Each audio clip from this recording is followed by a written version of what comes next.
Bom dia. Tudo bem? Tudo bem? O senhor veio visitar o presidente?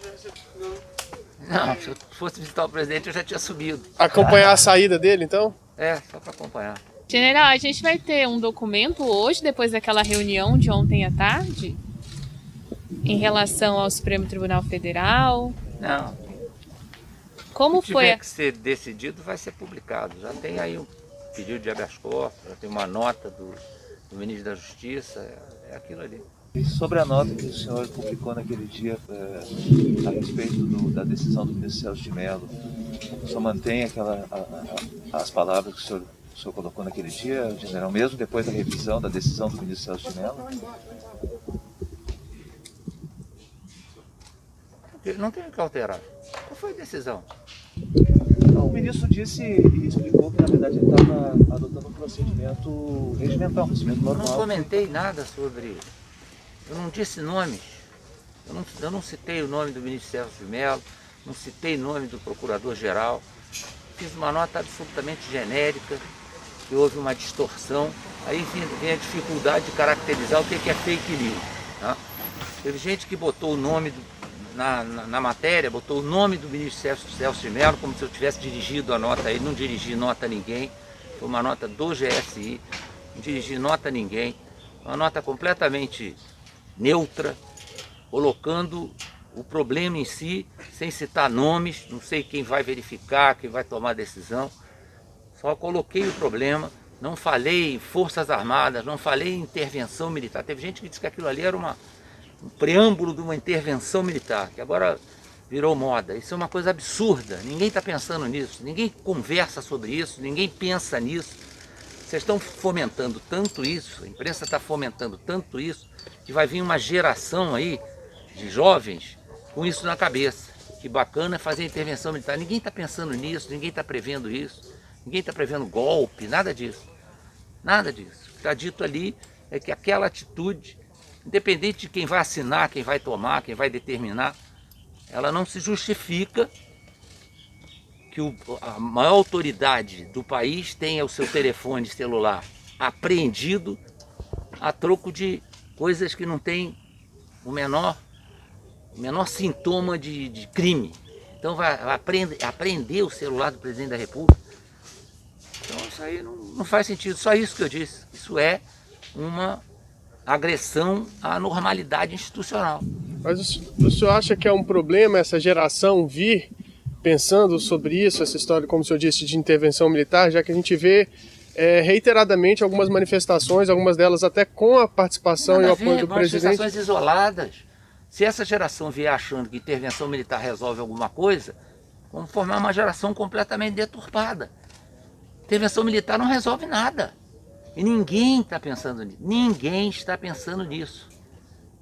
Não houve esse pensamento nem da parte do presidente, nem da parte de nenhum dos ministros. Então, isso só tem na cabeça da imprensa. A imprensa está contaminada com isso, não sei porquê. Não sei quando contaminaram vocês com isso. A gente não é só na imprensa, porque a gente vê nas manifestações nas ruas. O senhor está considerando isolado. Manifestações são absolutamente irresponsáveis. Então, mas está lá. O que eu quero dizer é que não é a imprensa. Podem falar o que quiser, podem prever um regime soviético no Brasil. Tá? Então não tem nada a ver.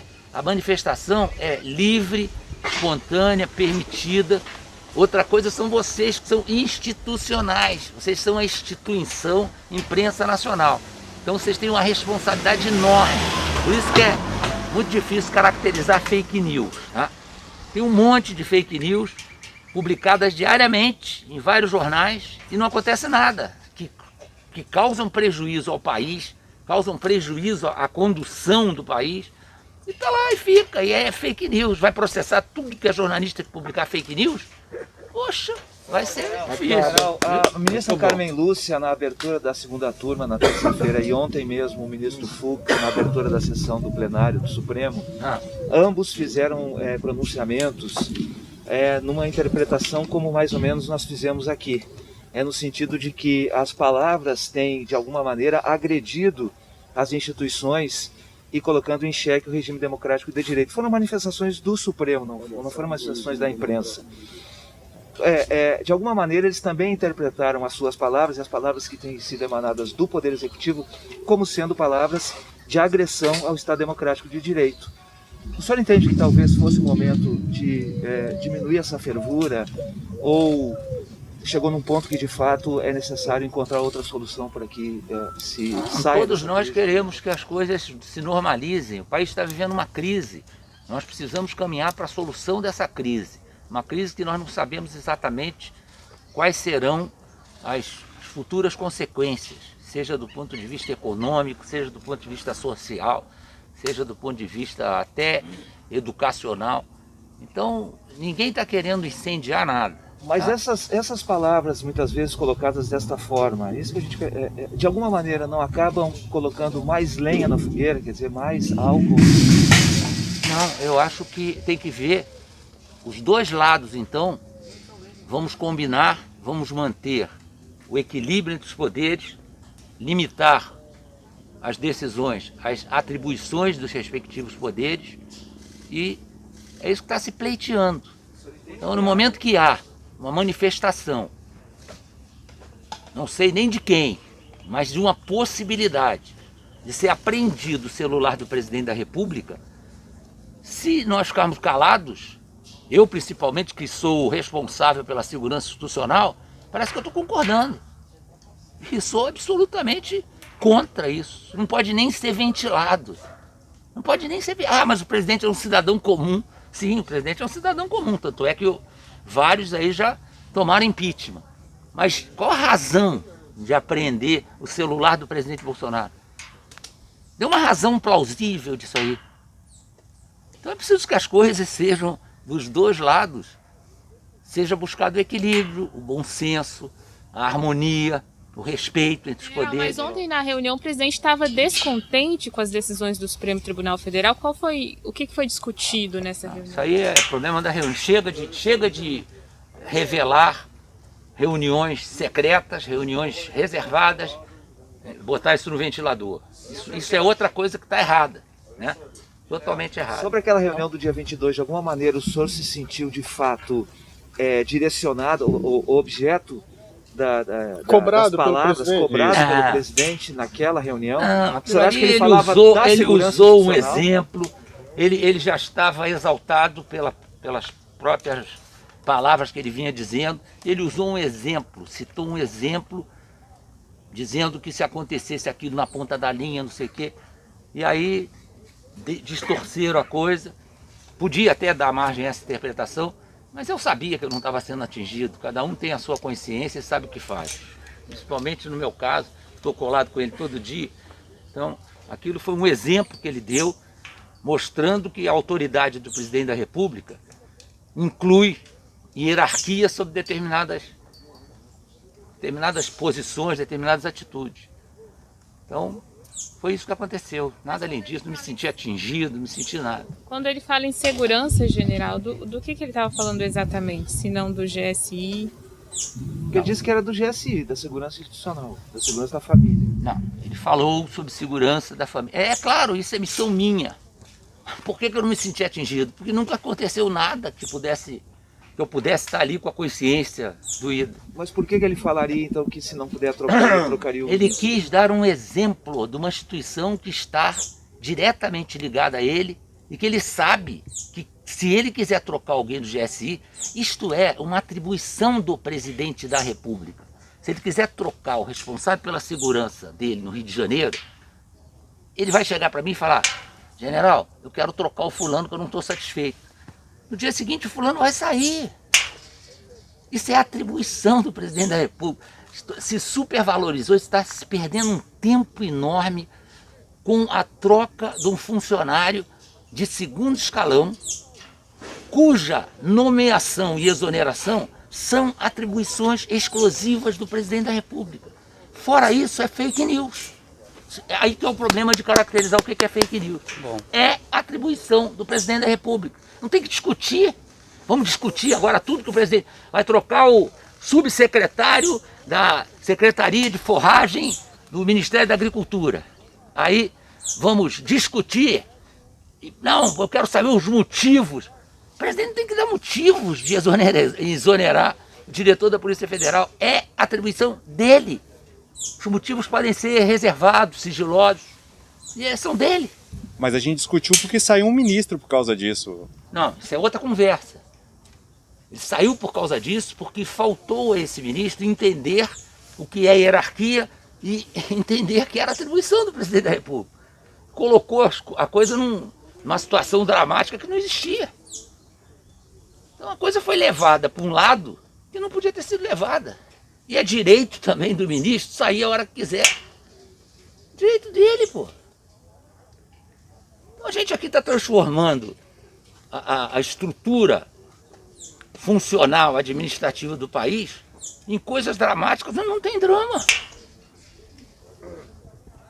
Se um comandante de organização militar cometer um ato que o presidente julgue que aquilo não é viável, não é compatível, ele fala com o João Fernando, fala, olha, João Fernando, aconteceu um problema em tal unidade, aquilo ali não pode ficar desse jeito, nós temos que tomar providência. Eu quero que exonere o comandante. Não exonerar o comandante, rapaz. Ninguém vai pedir a ele, me dá um papel com 3 folhas dizendo os motivos que você exonerou o comandante. Isso é hierarquia das coisas. Não é bacana agora a internet das coisas? Isso é hierarquia das coisas. Tá bom? General, desculpa insistir nessa questão, mas quando o presidente fala, da maneira dele, fala, por exemplo, que não vai deixar prejudicar um amigo ou um familiar dele, ele estava se referindo, na verdade, em que sentido? Eu não entro disse, ele seara, usou um exemplo. Eu não tenho detalhes disso aí, não vou entrar nessa seara. Isso não é a minha área, não vou entrar nesse problema. Mas ele estava falando nesse contexto. Já disse que não vou entrar nesse problema. Deixa de ser chato. General, então sobre uma questão que envolve o senhor diretamente, que é a ausência de alguns veículos de comunicação aqui no Palácio da Alvorada. O GSI, como você vê, a gente tem pessoas que ficam aqui muito próximas de nós e comentando o que os senhores falam, apoiando os senhores. A gente acabou de ver um senhor que estava ali no fundo também sendo... a polícia foi chamada para controlar o senhor porque esse senhor estava falando mal. A gente não viu exatamente nada disso. Eu já soube da história. Ele não estava falando mal nem bem, ele estava falando demais. Estava alterado, e a ideia é exatamente prometer. Quando as coisas andam na direção do que vocês querem, vocês acham bacana. Quando andam contra o que vocês querem, vocês criticam. Eu vim aqui hoje exatamente observar isso aqui. Já conversei muito com o João Baganha, conversei muito com o Coronel Soares, que é o chefe direto da segurança do presidente, e a nossa intenção é pacificar isso aí. Vocês têm que trabalhar em paz e os manifestantes têm que estar aqui com liberdade. O que acontece? Ontem até nós estávamos dando um exemplo. Tá? Eles virem aqui e jogarem coisas em vocês, não vai acontecer. Provocarem confusões que possam gerar agressões físicas, nós não vamos deixar. Tá? Vamos proteger a imprensa de qualquer tipo de agressão física. Tá? Agressões verbais não tem como impedir. Vocês vão a um jogo de futebol, a torcida do Flamengo xinga a torcida do Fluminense, chama o juiz de filho de tudo, tá? Quem é que vai prender a torcida inteira do Normalmente Flamengo? tem um cordão de isolamento entre uma torcida e outra. Exatamente por isso que tem um cordão de isolamento aqui. Por isso é que tem esse isolamento aqui. Então é isso que nós estamos buscando. Eu vim aqui examinar isso para ver o que está acontecendo, para tentar impedir que isso aconteça. Vocês têm todo o direito de trabalhar, tem que trabalhar em paz. Agora, se o cara grita de lá um troço, vocês têm que fingir que não ouviram, porque eu não tenho como impedir. O STF é uma vergonha. Eu vou falar uma experiência que eu acredito que alguns colegas já passaram. Em algumas situações, nós já fomos ameaçados ao deixar ali. Não vai mais acontecer. E é ameaça, não é simplesmente um xingamento. Não vai mais acontecer. Vocês vão ter um tempo para se retirar daqui antes que a gente permita a saída dos manifestantes. Então vocês vão sair tranquilamente. Agora também não pode levar meia hora e querer ver a confusão. Né? Não, até porque a gente sai correndo normalmente para ir atrás do presidente pro Planalto. A gente está trabalhando, a gente não está aqui manifestando nem nada, a gente está trabalhando. E eles vão ficar aqui um tempo para que vocês possam ir para os seus carros, com as câmeras, com tudo, e possam se retirar daqui. A ideia não é... Rapaz, nós somos os maiores interessados que não aconteça nenhum incidente aqui. que não acrescenta nada para nós, para o país, para o nosso aperfeiçoamento desse trabalho aqui. Então a nossa ideia é juntar vocês, tá? E procurar que isso não aconteça. Ótimo. E, Obrigado. general, mesmo essa questão de xingamentos não tem o que fazer, o senhor não acha que tem que ter uma palavra pedindo calma, pedindo tranquilidade para que esse tipo de coisa também não ocorra? Tudo bem, eu concordo com você. Estou aqui hoje exatamente para tentar que isso seja controlado, que não aconteçam excessos. Mas a expressão de voz é um direito do cidadão. Se eu não estou ofendendo ninguém, eu tenho direito de falar. Agora, é lógico, isso aí entra a educação, entra a formação, né? Então tudo isso entra nesse contexto, tá? Então, você vai no Maracanã, o juiz é xingado de tudo, a torcida tem até música para xingar outra torcida. E daí? Presidentes da República já foram vaiados aí em atividades públicas, prenderam todo mundo? Não tem como. Faz parte do show isso. É bom para nós? Não. Gostaria que aqui aproveitasse a presença do presidente para dizer alguma coisa para ele. Tem que dizer para vocês. Tem que dizer para ele. Tá? É a melhor utilização desse tempo que o presidente dedica a esses que vêm aqui para vê-lo é conversar com ele, bater papo, não sei o quê. Mas alguns são mais exaltados, falam. O que vai se fazer, pô? Aí que está a liberdade de expressão, ela vale para todo mundo. Então, isso é liberdade de expressão. Aprovada por nós? Muitas vezes, não. Até nós ficamos chocados com algumas coisas que são ditas, mas isso faz parte do mundo, pô. É assim que funciona, do mundo democrático. Se estivesse em outro país, tivesse um regime de força, não teria nem isso aqui e nem vocês estariam aí. Então, é questão de abrir mão de aqui, abrir mão dali e buscar um ponto de equilíbrio. Tá certo? Obrigado, general.